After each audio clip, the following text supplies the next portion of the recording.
and Alonzo Alonzo. had got together. They started going down the Harlem World. So now Harlem World, you're gonna see, Teddy Riley. You're gonna see Dougie Fresh. You're gonna see Kumo D, and all of that, all the guys that were from Harlem.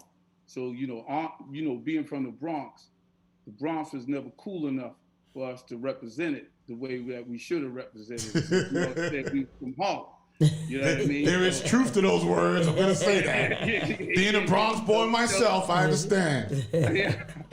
So through that, Andre and Alonzo started getting together, and they started going to Harlem World, and they got together as a group, and that's where Dr. Jekyll and Mr. Hyde was born. And we came up with the concept of that is like, yo, you got to be the suit and tie rappers.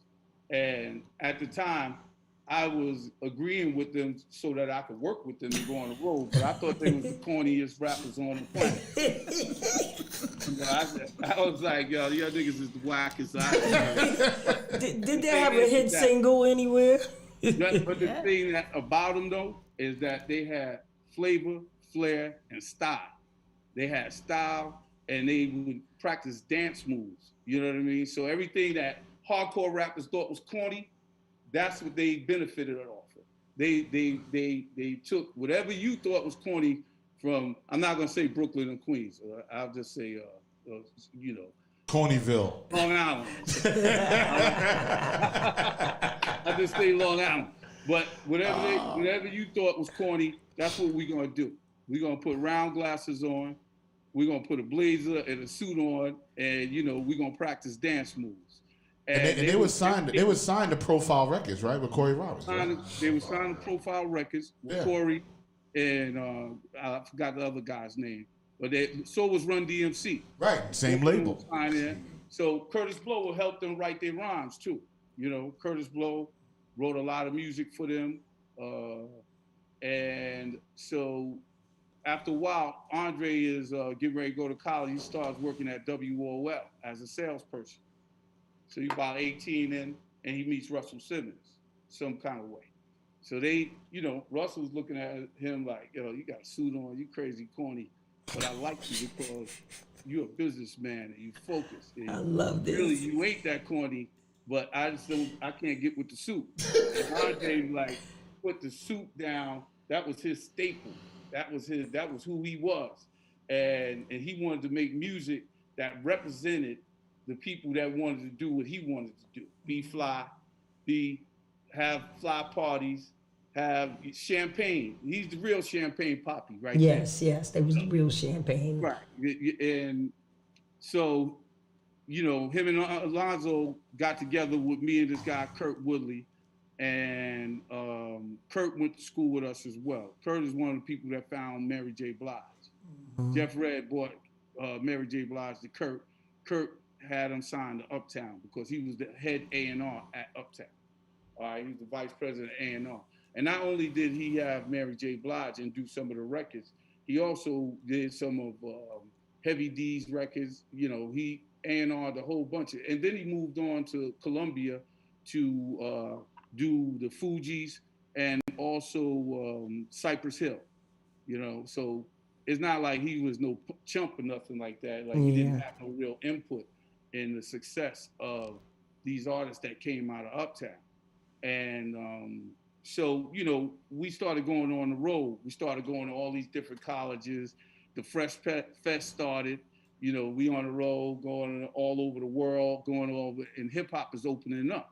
But it's not opening up to the Motown sound. The Motown music was still relevant at that time. You know what I mean? And then we wanted to take that sound and blend it with hip hop. And we wanted to, like they had already been doing already, Kool Herc, but they couldn't sell it at the level that Andre Harrell could sell it to, these big companies. Or they couldn't sell it like Russell Simmons could sell it. And I'm gonna tell you something. If it wasn't for Russell Simmons, nobody here would be here. You know what I mean? Russell is the one that organized rap music.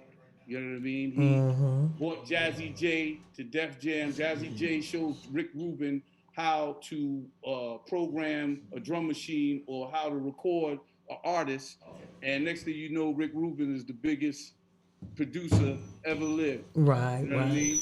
And we over here not really celebrating Jazzy J the way we should be celebrating them. But Wow. you know, that's another issue. You know, Oh man, I missed the Jazzy J part now. Huh? Shout out to I was Jazzy. answering the phone, so sorry. All right, this is all good. So I want to ask you too. What about? Because I want to do a little talking about you too. Yeah. You had a barbershop in the mid '90s. Is that true? Right, J Love Spot. J Loves. And that was like a marketing tool for me. Oh. 'Cause, you know, I would find artists there. I would have everybody come there. Hillary Clinton came there, Mike Tyson, Tyra Banks getting her weave done. Hillary Clinton came to the barbershop? Yeah, came through there. Came through. You know, we used to do women's hair. I never knew that. Tyra Banks used to get her hair done there. Kamora, everybody came through there. I thought Hillary came for a fade. Nah, they came for a little weavy and a little That you is, know, and sometimes they had the short afro, they come for that too. But it was a meeting center for artists, for people, you know, everybody came through there. You know, Heavy, Puff, Mary, just everybody was coming through there. I worked across the street from my barbershop, which was Universal at the time. So Motown was up there, and you know, we were transitioning from Uptown to Motown. So we were up there, and then all the other Def Jam was up there, and everybody else was up there, you know. And then I also lived in that building, 350 West 50th Street. So everything was in a 1 block radius for me. That was my whole life, you know. And our responsibility was to run these records up to #1, every single record we had, regardless of if it was whack or not. It was the thing about our culture we was pushing, and we basically was educating the artist that you don't have to be Mary J. Blige. You could just be, you know, a group that is not going to go that far, but you're only going to go as far as you believe. You know what I mean? You're only going to go as far because these record companies are going to push only as far as you push. They're not gonna sell you. They don't know how to sell you. right. More than that was the difference between Uptown. Uptown had people that bought into the dream, bought into the belief of what it was, the concept of Uptown and what it represented, and Andre Harrell. So that's all we pushed all the time. So if we had a Father MC, if he was only getting ready to do 500,000 units, we always pushed it to 1 million, you know? And that's how it was just a system. And none of this was by mistake or anything like this. All these people that were involved with us that didn't work for Universal were been with us for 10, 12 years training in a system. Same thing as the artists. The artists didn't just fall on the stoop or we just found them somewhere. They had been in the system already for 5, 6 years, grooming up to be who they were going to be. Wow. I'm just acknowledging the chat room real quick. Big shout out to Daphne Burnett up in Connecticut tuning in. Just wanted to acknowledge that real And quick. Uncle Ralph is on here too. He's on. Uncle Ralph's on. He's on your side. Uncle Ralph was an important part of our whole movement because when we was at 729 in Brooklyn, we had to escape Harlem because, you know, we had a couple of gangsters looking for us for Teddy Riley, you know. So we had to escape. So Uncle Ralph used to be at the Video Music Box, and he was a very important person for us to get with. So Andre used to always make sure that he was at every event, every office meeting he could be at, and at mainly every party that we had. Sons, protect daughters. 729 Warren Street, excuse me, it was 4th Avenue and Warren Street. Right, right. And those parties was legendary. You was there, Maria. You know what time it is. Yep. Spike Lee, everybody was there. You had Beverly, what's the young lady's name? Yeah, Beverly Bond. Black Girls Rock. We made a movie off of her called Go Beverly, Go Natalie. Get out of here. Yeah, that was based on her. in her life. You know what I mean? Because she used to be coming to the spot dancing with the full bodysuit on and driving everybody crazy. And they would be following her, Spike Lee, Nelson George, Chris Rock, this person, that person, following her out of the party. And then she would jerk all of them up. That is so funny. So, during that time, so we had Andre and Alonzo as Dr. Jekyll and Mr. Hyde. But when LL came out with Bad, Andre was like, I'm not no rapper. I'm a record exec. I'm a businessman. I can't compete with nothing like this. You know what I mean? LL was so powerful and strong, and rap was changing.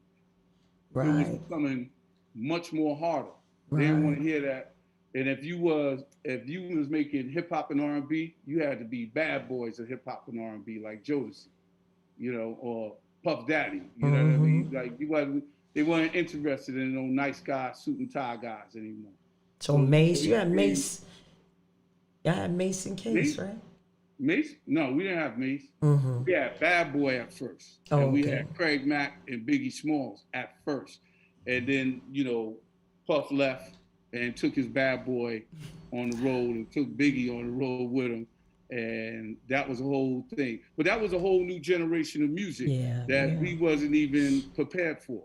And I'm talking about, like, Uptown was like the bigger brother or the father to Bad Boy. And so Puff was coming in with a whole new sound, whole new vision, a whole new movement that ultimately took him much further. You know what I mean? And shout out to him for that, though. You know what I mean? People ain't understand him, especially me, all the time.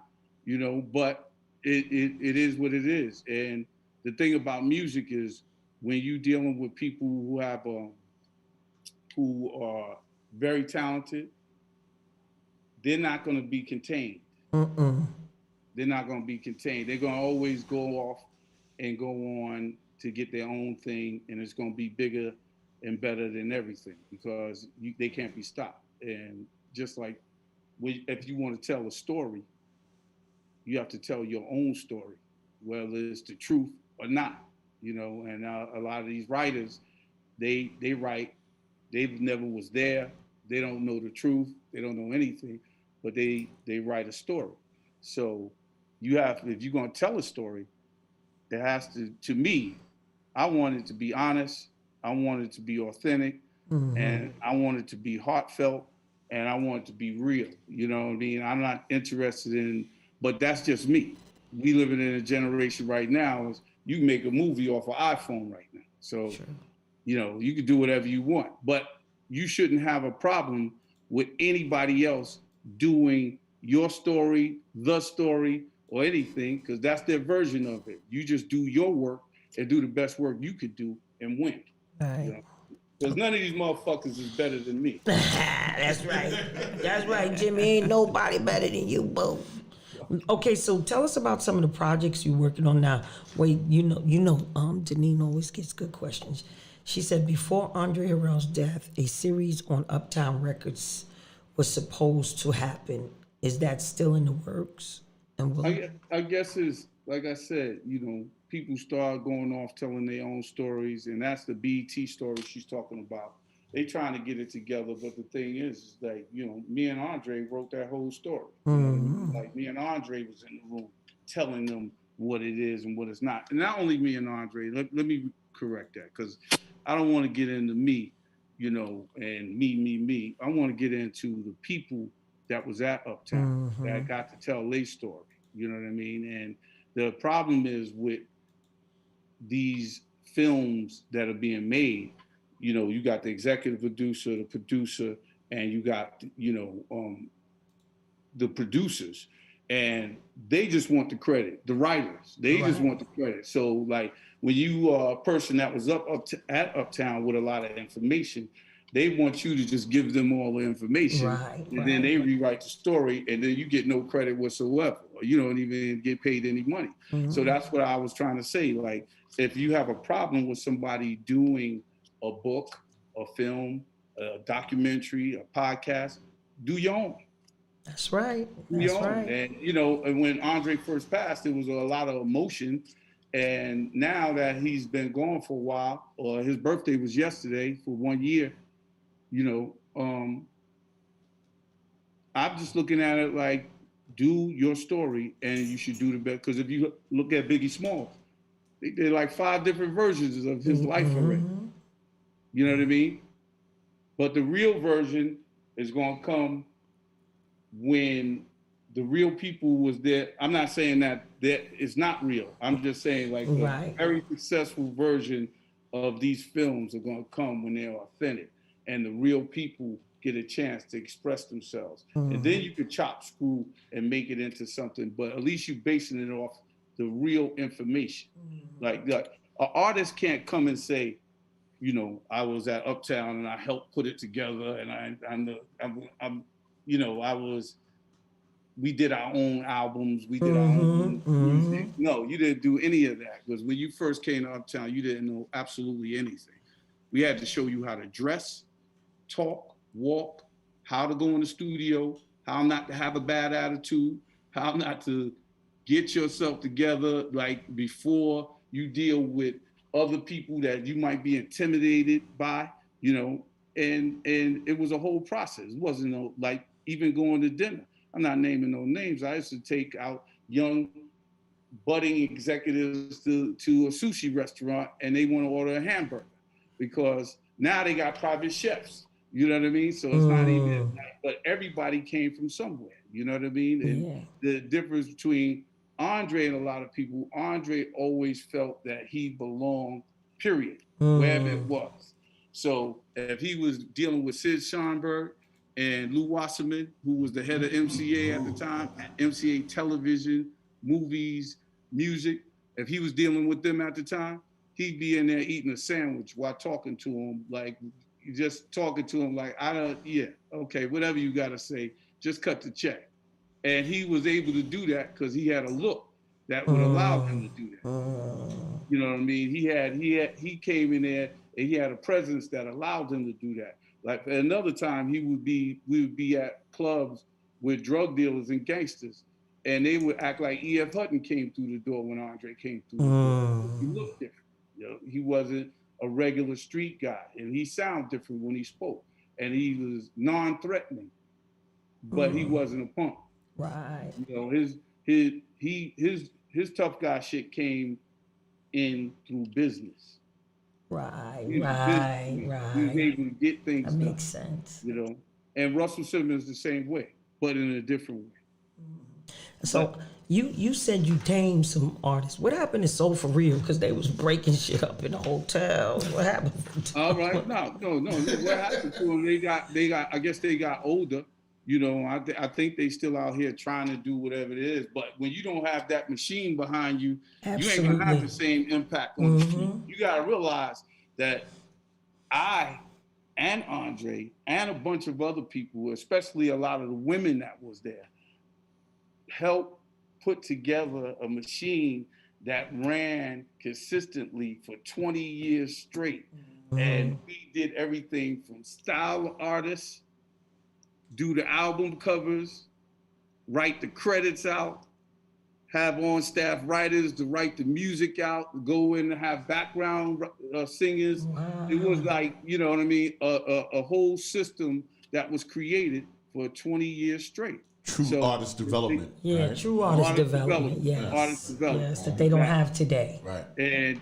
And we also had the promotional staff that was the artist development when they had the artists out on the road. Like they would have to tell them what to put on, how to put it on, fix the music for them, do the production at the site. They had to do everything. So it was, the bottom line is that I and the people, because I stand for the people, I committed blood, sweat, and tears to Uptown. Absolutely. For over 30 years.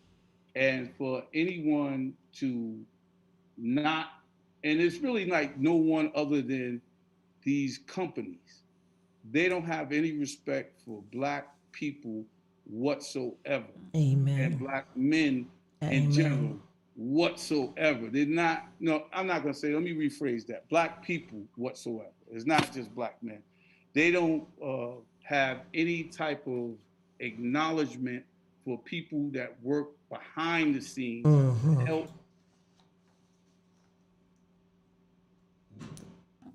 You got cut off. All right. Yeah. Go ahead. Sorry. They'll talk to them how to speak. They'll talk to them, just how to, because many of these people, they come from the same backgrounds as I came from or Andre came from. We didn't come from, we had our mothers and fathers, but, we wasn't rich.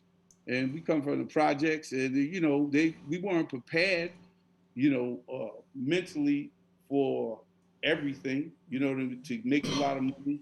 If you're not prepared for that, you're going to lose a lot of money. Right.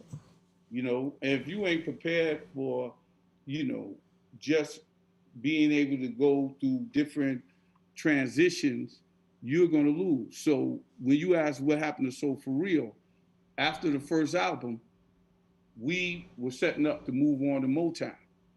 So after we moved to Motown, Heavy is in charge now. Now Heavy is brilliant, but Heavy was an artist, you know what I mean? So to run a record company is much different than being an artist. Because now you go from getting catered to catering to everybody, not only the artists, to Universal and the executives there. Your people, you got to keep them in place and in pocket. You got to hire people that know what they're doing, so you got a whole nother level of responsibility. And when your systems are not in place, when your records are ready to go, now it's discombobulated and you're not going to see the same results as you would have when your systems were in place and Andre Harrell was there and he had veterans making sure that, okay, we schedule it at this time, the marketing meetings go at this time, we're going to put the records out at this time. It was a whole thing that had to go. And all of that, when you start scheduling in reference to Universal, it has to coordinate with their scheduling process and how they put records out, or your records get bumped back. And depending on how many records you sold, that depends on whether or not your record will get bumped back. You know what I mean? Because they're going to sell what's selling. So a lot of times we were selling all the time. We had Al B. Shore, he was at Warner Brothers. Night and Day set the whole thing on for us. Before that, we had Guy, but they didn't record and get their music ready before they put Al's music out. And in that album, Night and Day, and in the Guy album, their first album, Al B. Shore sang on their album, and Timmy Gatlin and Teddy Riley worked on Al's album, Night and Day. So a lot of times you hear those vocals, they were blended with Timmy Gatlin and Al B. Shore. And the music was done by Teddy. And then a lot of times you hear on the Guy album, that's Al B. Shore, and the music was done by him. So just a quick question, because you said something, and I don't want to glaze over it. At what moment did you guys know that you were a label? What was the album that set it off for you? What was the one that was like, oh, it happened? You know what I'm saying? We went from Stuff. Mr. Big Stuff. Heavy D's record. Yep. Okay. Heavy D's record, we went platinum on that, and then they offered us the label deal. And then when we came, Al B. Shore was already into his second album. He had did triple platinum, and then we had the Guy album coming. And when the Guy album came, that's when Sid Schomburg, Lou Wasserman came to Andre through Gerald Busby. Shout out to Gerald Busby. Yeah, Gerald Busby, yes. They came and offered them a $50 million deal, allegedly. He said allegedly. You know what I mean? You never know with these guys. They pretty scandalous. They make you think you're getting $100 million, and they give you an advance of $5 million, and then they make you go through all kinds of hoops to get to the next, and you never quite get to the next. You know what I mean? And these guys out here, right, and they got us fighting with each other about credits and this, that, and that, and fighting with he stole this from us, I stole that. He wants to do this movie. I'm not fighting with nobody because I'm going straight to the man. I don't want to deal with the artist about my credit. about a record I wrote for him or whatever, Right. whatever. You know, I want to deal directly to the president of Universal or the owner of Universal. That's who I want to get at. The big pockets, not no me and you arguing over That's you was right. signed to my label That's and you right. jumped off and it was a bunch of scheming going on because you ain't gonna do nothing but have a heart attack. You know, so I just, it was a beautiful time, and every record we put out was a celebration. Every record. Now listen, what part did Clarence Avant play? Clarence and Vaughn is that's the Godfather. That's the chick, man. That's the Godfather. He played the big part. Nobody would be nothing without him. Okay. Clarence Avant. You know, that's the Godfather. I mean, he's the one that provided all the information for them to go to the right lawyers, open the right doors, tell actually whoever, do the deal with this little black boy right here, man. Give him an opportunity. And that's how he would tell them, and they would open the doors if you was the right one. Ooh. But he was, he was so important because he took his time with young people and explained to them what this business is about and how to go about it. And you don't see an executive today that Clarence didn't touch. That's right. Directly or indirectly, And shout out to his son, that's my man, you know what I mean? And Alex Davant, Alex been coming to New York since he was 14 years old. He went to school in Connecticut. He used to come to Bentley's with Mike Tyson, hang out with Eddie Murphy, Michael Jackson. He just know everybody. Clarence took care of everybody. Wow. So, okay, Jimmy, we want to finish talking about that, but we want to talk about the work you are doing. All right. Because you're doing some incredible stuff. Well, currently, right now, I'm working with Alan Hughes, and we're doing a Tupac Graffiti Secure documentary right now.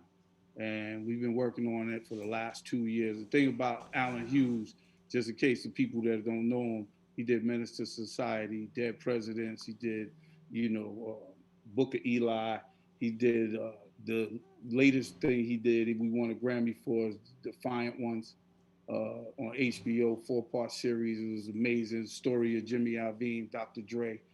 Also doing right now, like the Arnold Schwarzenegger story right now, documentary. Also doing the Eminem documentary right now. That's in the works. We're doing also the Marvin Gaye movie right now. So, there's a lot of things going on, and then ultimately we're gonna be doing the Uptown story right now. Like right now, I'm putting together the Uptown podcast and documentary right now. So wonderful! Wow. So, but this all is taking our time, putting it together, organizing it properly, especially when it comes down to Uptown. You know what I mean? Because there's gonna be a lot of versions of it, and at first I used to be mad about it. But then I was like, I was listening to somebody who said, well, if you want to, don't get mad at anybody for telling their story or your story. Do your own story. Write your own book. Do your own movie. Do your own document. You get to it. And you wasted time being mad at somebody. So that's why I'm not mad at anybody. The only thing it does is just bring the level of promotion up. It just helps to promote the legacy. And that's what I want to do ultimately. I don't want to be mad at nobody. But I must say, that's a fly-ass motherfucking spot y'all in. We might be needing to do the Uptown podcast here. I'm just saying. Well, y'all don't charge me too much money. Let's get it popping. Listen, we ain't gonna kill you. Our rates are good here. We good. All right. So where you at now, Jimmy? You filming right now? Yeah, we filming this week. Out in Brooklyn, and we're gonna be interviewing Jamal Joseph, and tomorrow. I love Jamal Alan and Nelson George. Nelson George, shout out to Nelson George. Yeah, Nelson George, yes. You know what I'm saying? And he working with our company a lot and everything. Him and Alan, he's like a mentor to Alan. So Anna's brother, Albert. So, they're twins. But they work separate projects now, And so there's a lot going on. And my main focus, I'm doing a book right now, and I wanted to call it the truth, but that shit is too corny. You know what I mean? But I'm trying to find the right thing because I'm going to speak the truth, and that's that. And I'm going to speak about how people in the record business, 70 to 80% of the artists, the people that ever wrote a royalty, that ever wrote a record, they never received a royalty. Yeah. Wow. Okay, nothing, nothing, and you Yes. got to fight them to give you an accounting on your work. And when you finally get an accounting, you see that they've done all kinds of things, re-registered your records, copyrights, took your name off, did this, and this.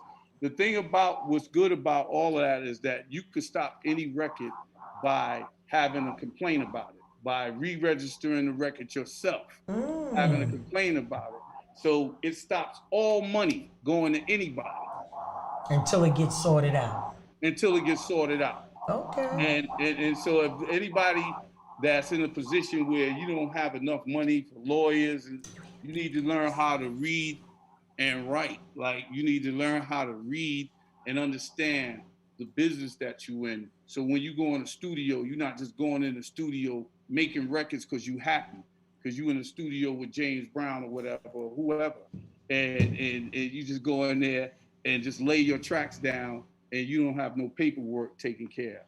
Yeah, that's the first thing you take care of. Like, and a lot of times you'll blow a lot of jobs because their intentions are to take advantage of you. And if you're gonna have all your paperwork right, they ain't gonna want to deal with you like that. True. You know what I mean? But Jimmy, all the successful music people, all of them, they take care of their business first. They take care of that, and if you don't, you just go in there and make records, you're gonna get taken advantage of. so I want to ask you, Jimmy, what do you think about the Spotify and Apple? Because the artists are not really being paid from that. You have to do a certain amount of spins or something like that, right? So who negotiated that contract between Spotify and Apple and all of them to The make? record company. The record company make more money than they ever made in their life. Now, Is that from these 360 deals, what they call it? no, the record company has made more money, not because only because of 360 deals, because when you have when you have these record companies, these streaming companies, what they do is before record companies used to get paid 15 million, 20 million in a year, right?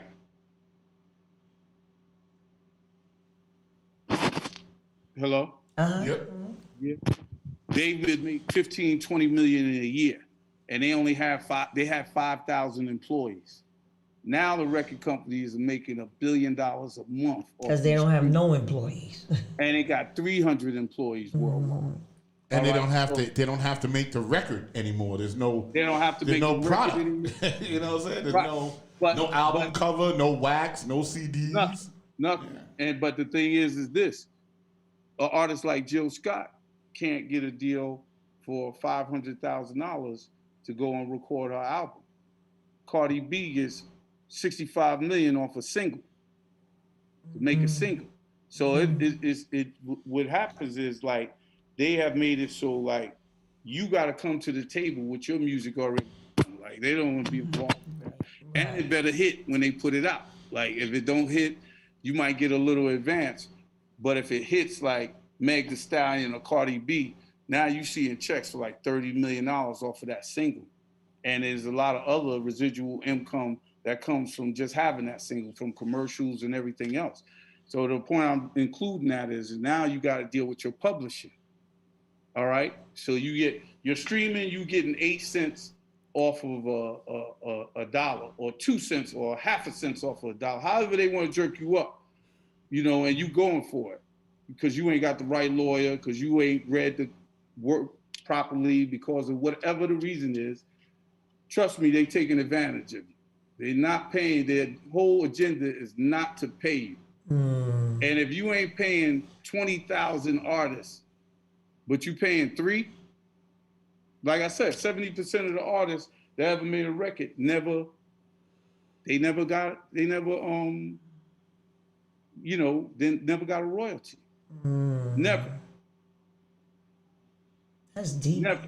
That's So, deep. and when you get into publishing, when they start collecting your money overseas, they don't account to you for that until you address them, and then they don't let you know everything. So it's like they're backdooring music all the time. So you have to go over there and find a publishing company that does that. You know what I mean?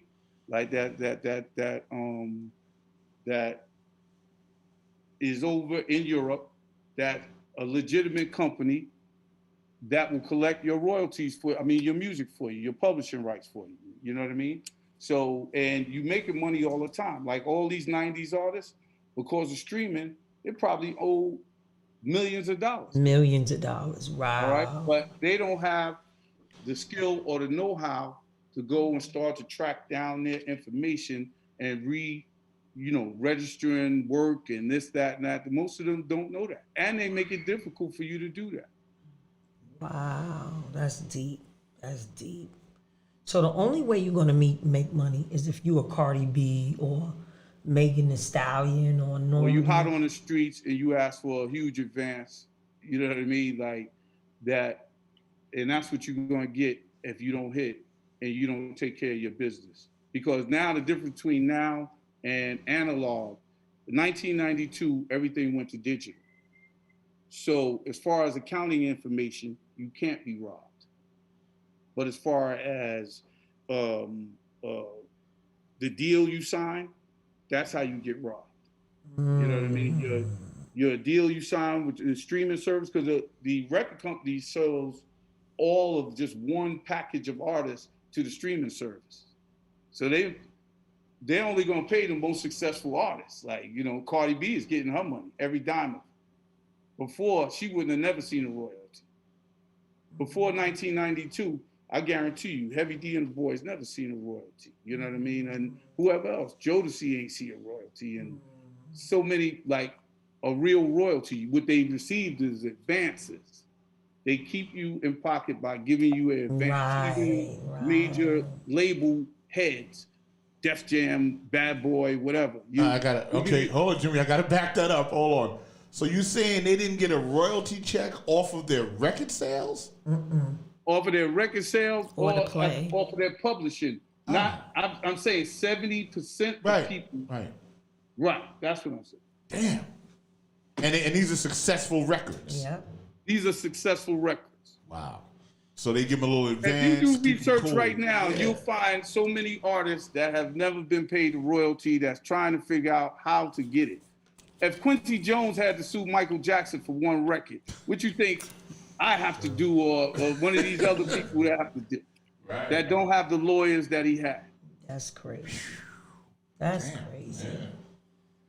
And it wasn't ultimately suing Michael Jackson, it's probably ultimately suing Sony, because they're the ones that don't want to pay you. Wow.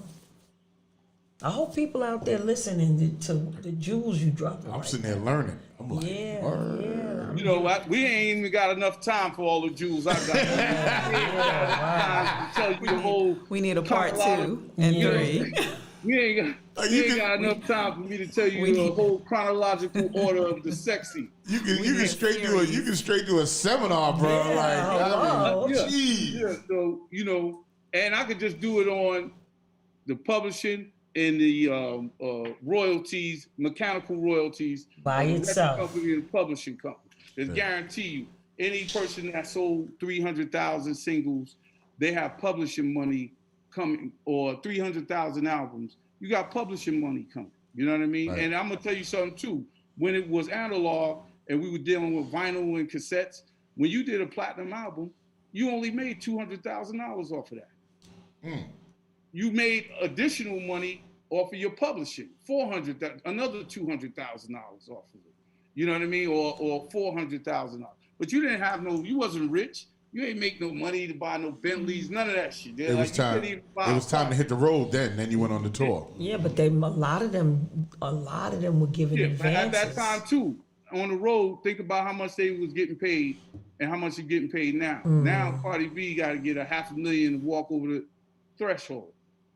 Then you was getting 20,000, Right. 50. And if you was Hammer, you might have got 100,000 on a major tour and never seen that again in your life. That's crazy.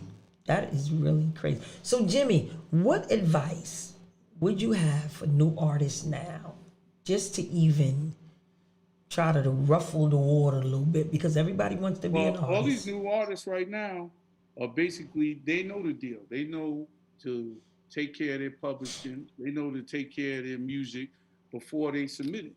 Because once you submit it, then not saying you can't regain all that and get your publishing back or whatever, but the journey you have to go through is insane.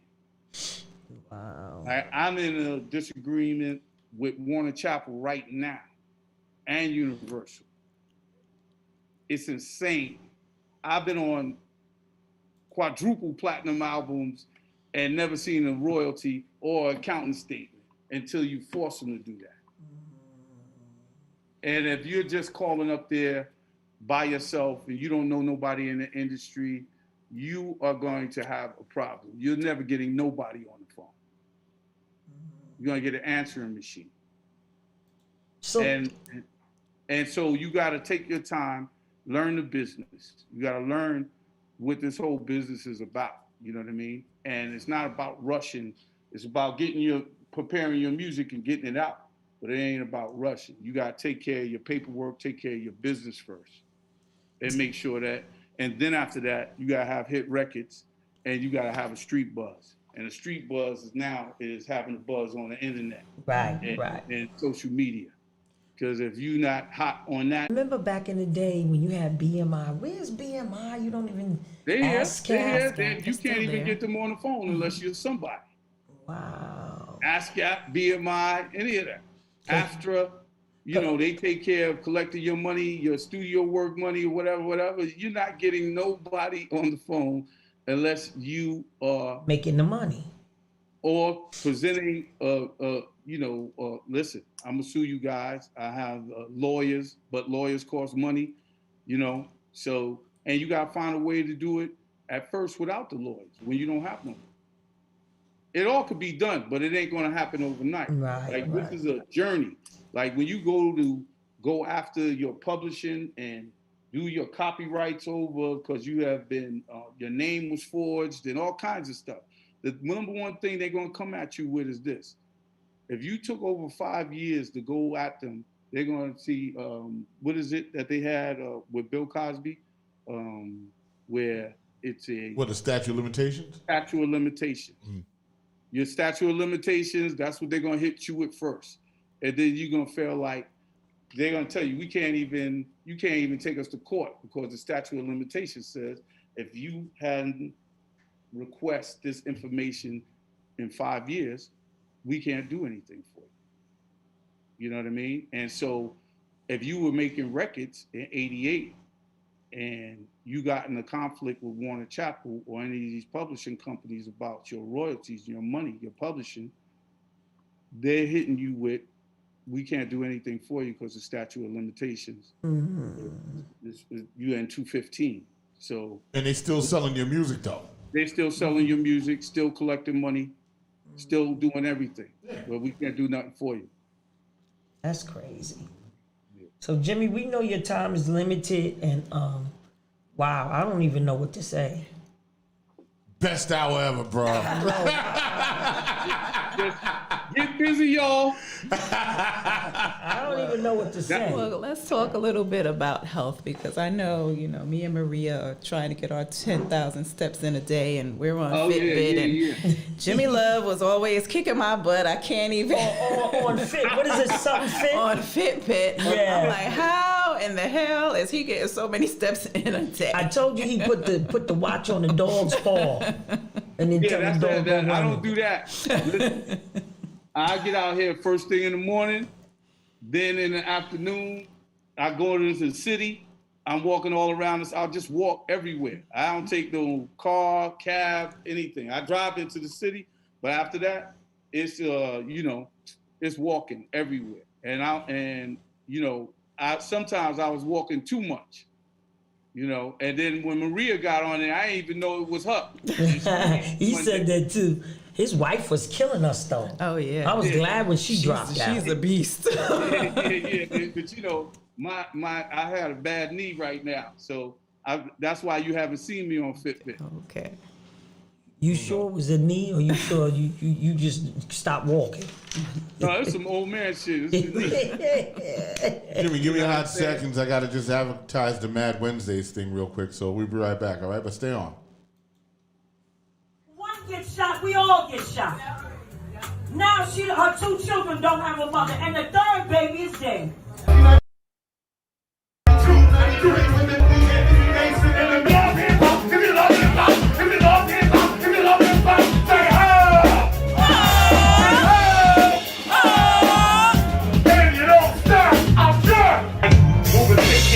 Each stroke, but I had to cut her off too many Facebook posts, and that's jokes. When I say I, that's when you say yeah.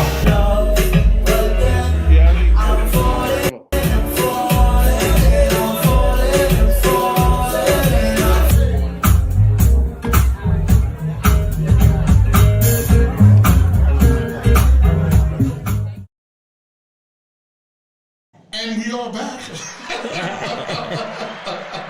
Welcome back. Yeah. Jimmy, tell your wife we said hi. Yeah. All right. Tell her we want dinner too. Can we come over? Yeah, you can come over. We having lamb chops. She done invited us. She's like, come on, we got dinner. We got dinner now. Come on. Fitbit. So this was really It was dope. good. This She was. said you always welcome here.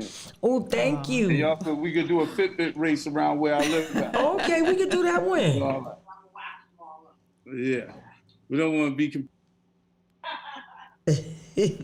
Yeah, so. Jimmy, in the chat room, people are asking, do you have like a website or email address or Yeah, IG or Facebook? they want to ask him all the questions now because he done fed them something. Yeah, shit got lit up on the chat. Yeah, people was hungry. Now you got to feed them.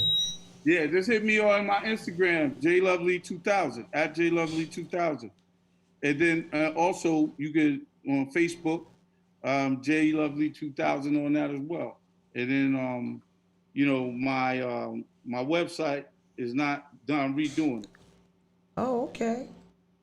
All right, Jimmy. I bet. Can I come to one of the filmings? Where you filming Yeah, at? the premieres we gonna. We could be extras. Right, me and We Deneen. want to be extras. You could throw me in there. Y'all could just come in there, we could get some power business going on. We ain't trying to be extras. We trying to be the fucking owners of the business. Okay, True. that's what I'm All saying. right, we could do that Because too. my documentary, my book, yeah, I could be under Jimmy Love. Because I send Jimmy Love in there, I know I'm going to get paid. Yeah. They be hemming and hawing. Jimmy be like, I don't want to hear that. We got lawyers. Get up off that bread. No, we gotta do it right. Right, we But lawyer y'all know, up. y'all been in the business a long time. Y'all know that the complaints that people have since damn near fucking Cool Herc to now. You know what I mean? Like those guys never got their flowers. Never. And by the way, I don't want no flowers. Right. I don't even want no flowers. Right. I want my motherfucking money. That's right. There you go. right. Because it's so funny the that check. Jimmy's saying that, because I think that's what was with Cool Herc, Lovebug Starsky. People became so angry because you want people to give you homage. Ain't nobody gonna give you shit. No, you gotta take it. You You gotta gotta take create yours. your own homage. You gotta keep making it. I Yeah. mean, nobody's even going to announce you that you were damn near the founder of this. They don't care. It's Yeah. the same thing with Uptown. Nobody don't care what else they worrying about Andre, and they'll take his legacy and put it under the ground too if they could, like eventually. You know what I mean? Yeah. But we're not gonna let that happen. Absolutely. And I'm not letting nobody take my work that I committed most of my life to, my adult life to, and just take it and go off and make another company out of it and pay somebody else for what I did. And legally, you have to pay me. Right. But you don't want to pay me. You won't pay me because that's the way that business is. It's not a friendly, loving, caring family you sign in your life to. This is a business, and you gotta realize that, and you gotta handle it like that. Sharks So, out there. Yeah. Yes. Sharks. Sharks in here too. Yeah, your wife getting ready to shark on you if you don't get in that damn kitchen. You don't get to them lamb chops, it's You gonna be better a get them problem. Lamb chops is gonna be a problem.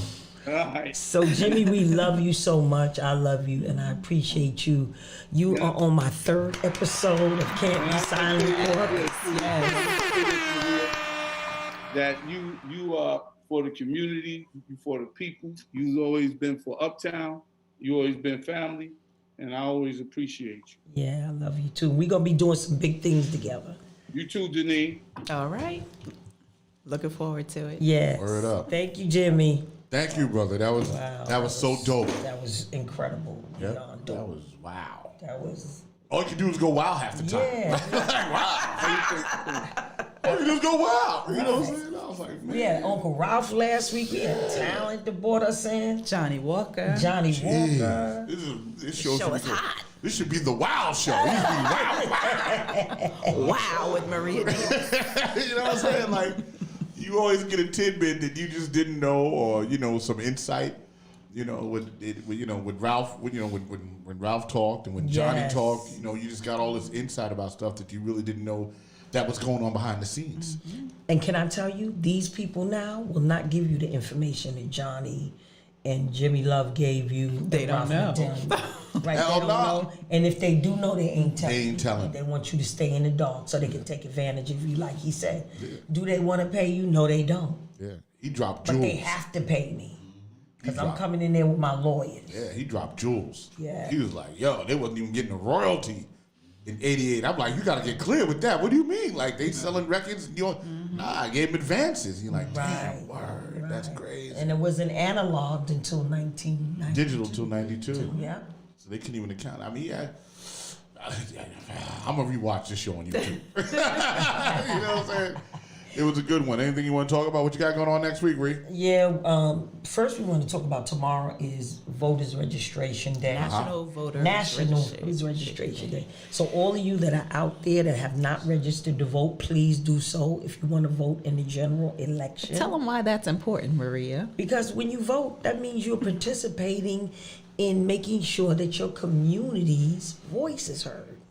So voting is not just about you. Voting is about us. We need money to come in our community. We need senior centers. We need I ain't even gonna say affordable housing because then they say affordable to who? We need low income housing. We also need better educational systems in our schools and in the hood. We got rich folks living in the hood, but the schools ain't changed. They live in our hood and they send their kids downtown to school. That's right. So Benefit that's from the low crazy. rent. Yeah. So we need to make sure that our voices are heard. And people be like, oh, when I voted don't matter. You're right. When you don't vote, you don't matter. Yeah. So if you want to matter and you want to be heard, be a part of the process. Will it happen overnight? No, it won't. But collectively, we can get it done. And again, I want to shout out my sister, my friend, who was just nominated as the Democratic nominee for Brian Benjamin's seat, the Senate 30th District. And we are going to back her. We vote on November 2nd, all 5 boroughs. But in our community in Harlem, we're voting for the senator, and the senator is the right choice, the clear choice, Cordell Clear. The clear choice. She's a clear choice. Clear choice, Cordell Clear. And then we want to talk Harlem. about the young lady that they buried on Friday, Shanice, I think her name is. The one who was pregnant. Who was pregnant and got shot Got about shot 2 in the weeks ago. head by the boyfriend, the ex-boyfriend. terrible. Which is terrible. They gave the baby, they buried her and the baby together.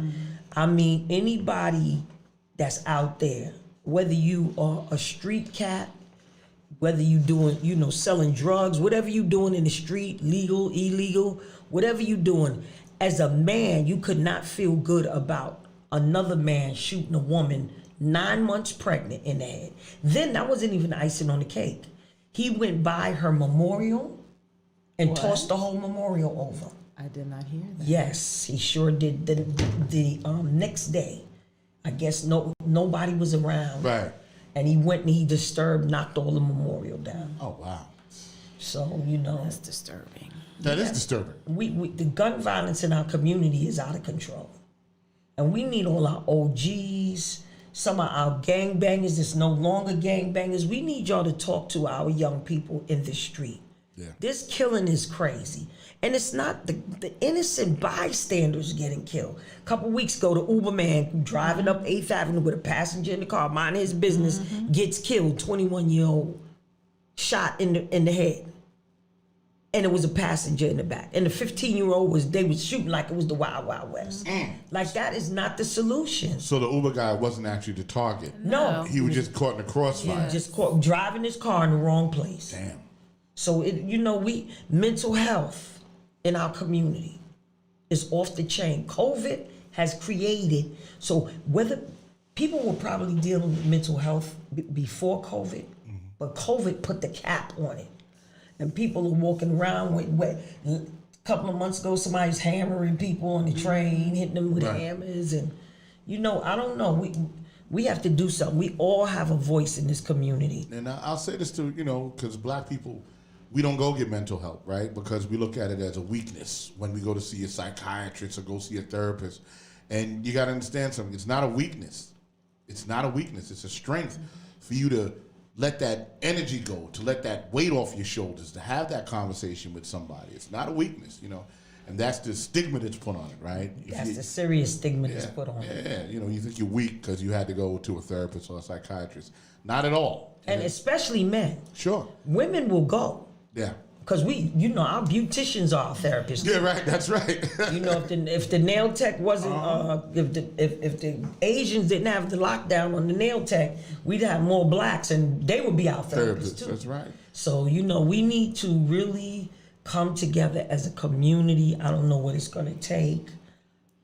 One thing I know is we all have to continue to talk about it, and we all have to say something. If you see something, it's not about snitching. Because they killing women and babies, pregnant women. That's right.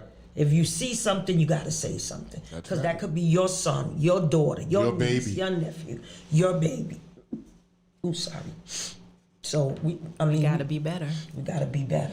So, Mad Wednesdays is... what's the date? On the way over here, I heard that R. Kelly was found guilty. Yes, 9 counts. True. So that's life prison for him. I don't know what his sentence will be. With 9 counts, it's going to be a lot of time. Yeah. Quite some time. And one of my male friends called me up and was like, wow, they did that to him. Why? He didn't kill nobody. I said, you have how many daughters? Right. And if somebody did that to your child, would you be in court saying, don't give him time because he didn't kill nobody? That is correct. You are killing people mentally. Mentally. You might not be killing them physically, but you're killing them mentally and spiritually. And guess what? He's going to do the time for all the people that participated in that. Because all of the people, the managers and everybody that were bringing girls to him. The bodyguards. Everybody is responsible for his behavior. They advocated for it. Yes, and they did not do nothing. Why? Because it was about a check. So everybody wanted to continue to eat and get fed while he was doing his foolishness. And so I don't have no sympathy for him. Because he got away with it. They were paying off police officers. Come on, tell them. Yep. I was with a bunch of women. The 2 women that started the movement that was out of Chicago. They were saying everybody was being paid. When they came to arrest him the first couple of times, the police would call and let him know they coming to his house. Come on now. Everybody was in on this because he was R. Kelly. Right. I don't care who you are. If JoJo from the projects got to do time for molesting and raping a girl, then any man got to do it. Any woman, even though women rape children too. Everybody got to be accountable. It don't matter who you are. It don't matter who you are or what position you have in life. If you're wrong, you're wrong. I'm sorry. That's right. I don't care what kind of music you have. Good. Your disposition is the problem. Yes. You know what I'm saying? Not the music you make. It ain't got nothing to do with it, bro. But he took advantage of people because of the star he was. Sure. Yeah. So if you just regular Joe Schmo off the corner, you can't manipulate women. Well, pimps do, but anyway. Well, he was the Pied Piper. What he said? I'm the Pied Piper. What did Pied Pipers do in the story? They brought children into the street to follow him. That's right. So he got to stand up to the Pied Piper. He said he was. And So there you it know is. it's a shame. He's got to get that time. Yeah, it's a shame. If I rob a bank, I get caught, I'm going to jail. Right. Ain't nobody gonna stand there and say, "Oh, well, she didn't kill nobody, but I robbed the bank." Right. Once again, it was your disposition. Right. Not your position. You know? So we have to do things that we teach our children and our next generation to be honorable, to have integrity. And be honest as possible. Have I told some lies in my life? Yes, I have. I might tell another one. But the thing is, when I do it, I have to pay for it. I have to be accountable. I was diagnosed with HIV. Then I was diagnosed with AIDS. Do I go on a tour talking about, well, that nigga, he was no good. He was a horrible man. He had HIV. No, I was responsible. I didn't wear the condom. I didn't ask him, did he have the condom? And I didn't ask him, was he HIV positive? Right. So therefore, it fell on me. I just had to take the lemons that I got and make them into lemonade. And that's what you have to do. So hopefully, in his time in jail, I don't know if he can be out in the Population. I don't think it's happening. Yeah, he might not be able to be in population because in Yeah. jail they don't really take too kindly to that type of character. Absolutely. So that could be an He was in jail. yeah. So and hopefully, if he is in population, this will be a lesson for him to talk to other young men and say, my behavior was bad, and this is what happened. That's if he learned. Right, if he learned. All right. I don't know. I think jail has a way of teaching you some stuff. Yeah. So, Especially if you used to being rich and free. yeah, rich, and can you imagine? That's total opposite. But the Bible has all of that in there, whether you believe the Bible or not. But is it a book of stories that tells about people that were on top and then they were on the bottom? Mm-hmm. And that's what happened. You could fall. Yeah. You could fall at any time. Remember that. You could fall at any time. And he caused his own demise, by the way. Like, all you had to do was be cool, dude. Like, what are you doing? Like, he had everything. He had it all. Had it all. So we keep, we praying. We praying for R. Kelly. So I hope he learns his lesson and take that experience. And then we go to Mad Wednesday. Right, Mad Wednesday. There we go. That's right. October 20th. October 20th. Right. And I'm going to be doing a birthday party for Miss Yasmin Hurston, big activist, advocate, property owner, getting apartments, helping people move around. Nice. I'm going to be doing her birthday party. And DJ Bring 'Em Out's birthday party is October 24th. Bring 'em out. 24th, we'll be celebrating his birthday too. 44. Okay. Yes. Okay. And I want to shout out Kevin Meggett, who called me, and I was like, I'm doing my podcast with. He said, Maria, could you do mine at 2:30? I said, nah, boo. I'll be on my way to see him. But you get the shout out in the horns. Yeah. Shout out Kevin Meggett. Shout out the Michelle Obama Community Democratic Club, the Uptown Democratic Club. Shout out to William Allen, Valerie, Deirdre Fisher Kemp. Deirdre Fisher, she was in the room. She was in the room earlier. Yes, Shauna Pace, yes, Miss Baps. All the people that really hunkered down. Al Taylor, big shout out to Al Taylor, Assemblyman in the 71st Assembly. Let me tell you how incredible this man is. He decided to step out the race for the Democratic nominee for the Senate seat and give his support to Cordell. The clear choice. The clear choice. That's big. That's big. Yeah. And he was winning. And he stepped down. And he says, I'm tired of them disrespecting my sister. And he told all his people for the third round to vote for Cordell. But Cordell had already told us that if she didn't make the second round to vote for Al Taylor. Right. So this is the kind of camaraderie we have to start having in Harlem. We got to stop this divide and conquer. Absolutely. Because it does not work like that. We got to be like Brooklyn. Brooklyn don't let no outsiders come in. No. I can't go into Brooklyn saying, I'm running for public advocate. They be like, and your ass better be out of here in 10 minutes. better Shout out to advocate your Brooklyn. ass back to Harlem. Yes. Yeah, no. You know, I think in general, as a people, we got to really come together. You know what I'm saying? And I'm gonna go back to the voting thing that you said. You know, when black people have to understand and what people have to understand, that is a narrative that my vote don't matter. That narrative was created by white people, so you people would believe it. It was a narrative that was created. But then you're not paying attention to what they're doing because they're trying to steal your vote. Behind the scenes. They're trying to steal your vote. They coming up with everything down south. Everything. You can't give out water to people while they standing on While they line vote. for 5 hours. You're gonna make it illegal. That Isn't was that crazy. That's crazy. Or you got, you know, in New York State, you don't have to show ID.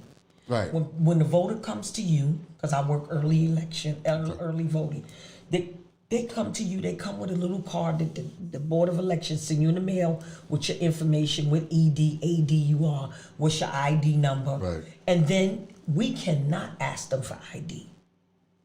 That is against the law. Wow. So they give us, if they don't have that, they give us their first name, their last Something, name, right. and their date of birth. And you That's look and it, you find verbally. it. Right. We don't. All down south, you gotta have ID. You gotta show ID. Mm-hmm.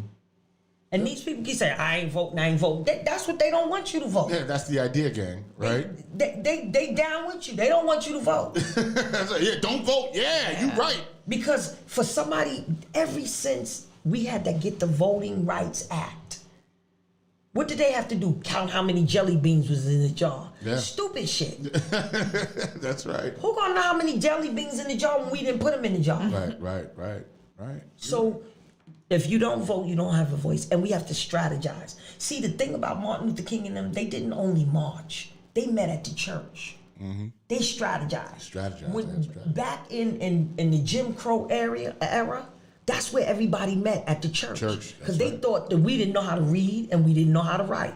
So whatever church they going to, ain't nobody speaking good English. They don't know how to read, so we ain't got to worry about them. And lo and behold, they started bombing and burning the churches because they figured out how they orchestrating all of this. Where they strategizing? Where they strategizing at? Where's their meeting place? Strategizing in the church. Strategizing in the church. That's what they do. Because you think we're not smart enough. And they think we're not smart enough now, and we have to change that narrative. I concur. We are smart, we are powerful, we come from kings and queens. We don't come from Africa with people riding on elephants, because Africa is a very rich continent. They stole all this stuff. They tried to steal all the jewelry and the gold and everything out of Africa. And still do it And to this still day. doing it to this day. Oh. And not only that, but they trying to steal the United States. They trying to steal our story from here too. And I'm tired of black people saying, I don't want to hear about slavery. You cannot tell a Jewish child that. I don't want to hear about the Holocaust. Can't say it. They will never forget. Never forget 9/11. Never forget. They never forget 9/11. You're right. But we forgot Tulsa, Oklahoma. But many of us didn't even know about Tulsa, Oklahoma. Yeah. Many of us didn't know about the 3 sisters that worked in the science and aviation. The NASA. Oh yeah. What was the name of that movie? I love that movie too. Lord. Right. Janelle Monáe was in it. Yeah.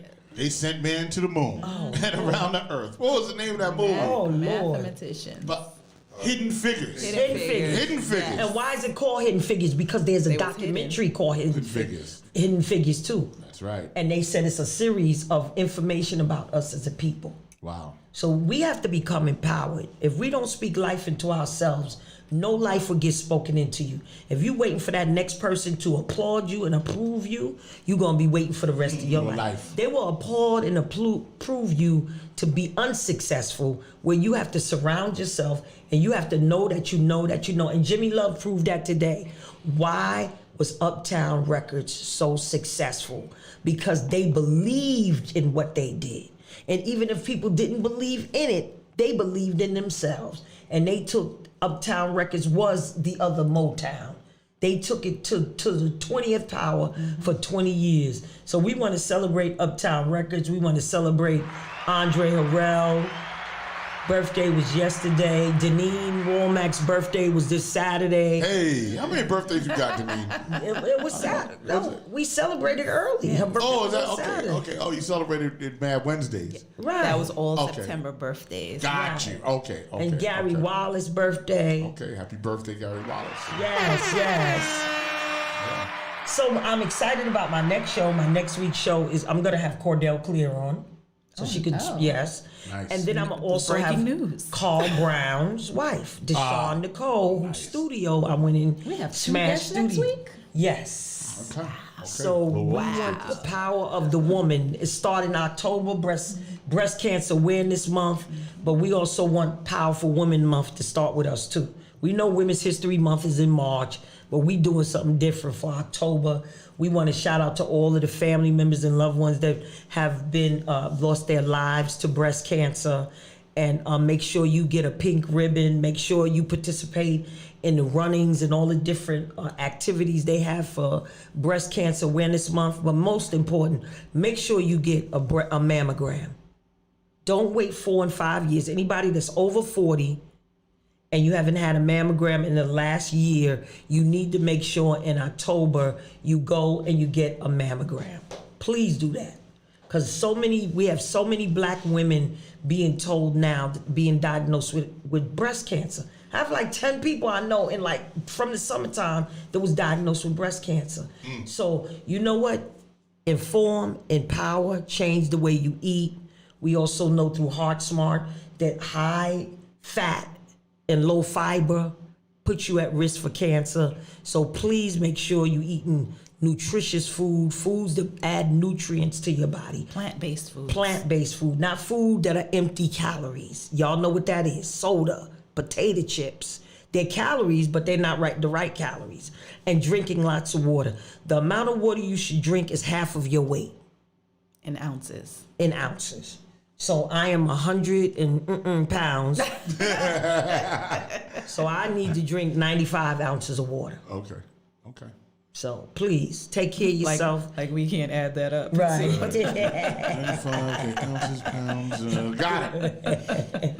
So we are excited. We hope to see that you come back. Tell a friend, tell a foe about Can't Be Silenced podcast. Spread the word. Spread the word with Maria Davis. Please go to my website, www.can'tbesilenced.org. Hashtag Maria Davis. Hashtag Can't Be Silenced. Hashtag Mad Wednesdays. Hashtag Brand Elevation. Marketing. Hashtag The Real Rock. Real discussion. Real discussion. Rock Logic. What else we hashtagging? Boardwalk Global Media. Boardwalk Global Media. Yeah. What else we hashtagging? Hip Hop Boulevard. Yeah. There you go. Hip Hop Boulevard. There you go. Hashtag Robin Walker. There you go. Hashtag Robin Walker. she was in the room today. Yes. So please, and listen, if you want to make a donation to Cordell Clear's campaign, you can go to actblue.com and you'll see in the search it says what candidate are you supporting, and you can put Cordell Clear in there, CORDELLCLEARE, and make a donation. Any amount is helpful. I made my first donation today, and I'll be donating as much as I can, because we need a sister in our Senate to understand the people that's been out there doing the work. She's been doing the work. You can find her on 116th Street all the time. You can find her at the mosque. You can find her at 2272 Adam Clayton Plow Jr. Boulevard at Vito's spot. And also across the street is the Shrine. She's in those streets. Yes, we in the street. So don't forget, October 20th, if you're an artist out there and you are interested in performing, but let me let you know this. You cannot perform if you have not been vaccinated. You know the mandate in New York City is to go inside, you have to show your vaccine card, not a PCR, but you have to show the actual vaccine card. Artists are calling me. I just got an artist who's performing on the 20th. I just sent him to get his vaccine on Friday. So I can help you navigate the vaccine. And if you're still on the fence, call me up. Contact me, davismarie@msn.com. Maria Speaks Out at Gmail. And again, please go on my website. You can also make a donation there to what we're doing, because I got to get some money so I can pay Rock and I can pay Gary, my bosses. Please help us, sister. Only on Mondays. I work for Maria once a month. So we will see you on next Monday with our two special guests, Cordell Clear and Deshawn Nicole. and God bless you, and I love you, and see you in them streets. Don't forget, register to vote. Your vote counts, your voice counts, and you count, and that's why we love you. God bless you. See my spot cemented like a city block cemented. My soul is minted. Yours counterfeit.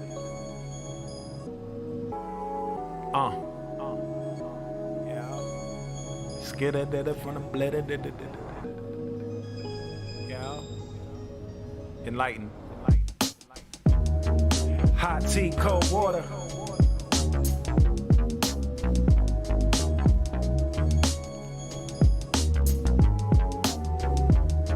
Shit is way too out of order.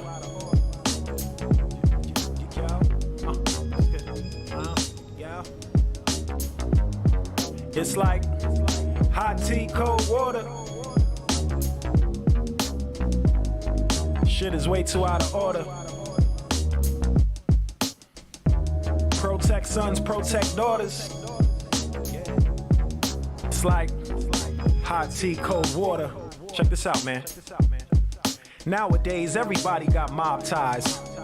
Why do we wanna be tied to the mob? They send slugs to their people, they send drugs to our people. Is this why we wanna be equal? It's getting cloudy, I'm just piercing the fog. That's word to Yafa Bay. I can smell a phony Tony from a block away. I'm so focused, I'm so focused. They so bogus, they so bogus. We serve notice that there's evictions coming. You've been afflicted with a sickness, ain't no sense in running. Stand and face your judgment, fuck you and your budget. You can hate it, but you gotta love it. Golden nuggets now, pass the chicken. Finger licking, counting money till they stop the printing. Even if they stop the printing, you see my spot cemented like a city block cemented. Yeah, my soul is minted, yours counterfeited. I'm way more committed, forever counterculture. To a life for vultures. It's like hot tea, cold water. Shit is way too out of order.